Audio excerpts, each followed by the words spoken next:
Nananawagan ng hustisya ang misis ng isa sa mga nasawi sa pamamaril sa EDSA nitong linggo. Ang biktima, nakatawag pa sa kanyang misis pagkatapos mabaril. Narito ang report ni June Veneracion. Hindi malinaw ang aktwal na pangyayari, pero ito ang kuha ng CCTV sa pamamaril sa gitna ng EDSA noong linggo ng hapon.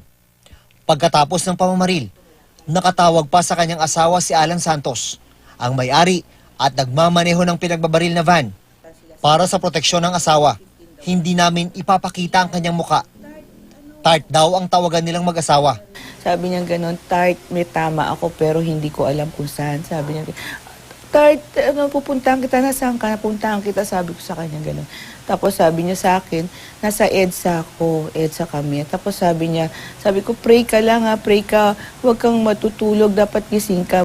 Nasa kanilang bahay sa Las Piñas ang asawa ni Alan, malayo sa pinangyarihan ng pamamaril. Yung hawak-hawak yung phone, tumatahimik siya. Tapos, alam mo, pinakamasakit yun. Yung bang umiiyak siya. Sorry. Yung umiiyak siya, naririnig mo, tapos wala kang magawa. Hindi raw niya kinayang marinig ang paghihirap ng asawa. Ipinasa niya ang telepono sa babae nilang anak. Tapos nang tinanong ko, ano yung last na sinabi ni Alan? Yung last na sinabi, hindi na daw siya makahinga. Hindi na ako makahinga, tapos doon nawala. Patay na si Alan nang dumating sa ospital ang kanyang asawa. 2 tama ng bala ang kumitil sa kanyang buhay. Pero sabi ng asawa ni Alan, wala siyang galit sa mga namaril. Ang gusto lang niya ay hustisya.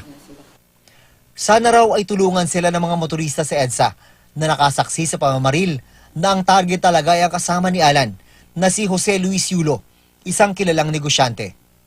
Ito ang CCTV footage sa isang gasolinahan sa EDSA kung saan bumaba si Yulo para mag-CR. Kulang 1 oras bago siya mapatay. Kasama niya ang kanyang assistant. Sa pag-iimbestiga ng PNP, 31 ang baril na nakapangalan kay Yulo. 17 rito ang expired na ang lisensya. Very challenging. Kasi marami siyang business, hindi pa namin alam yung sa family niya.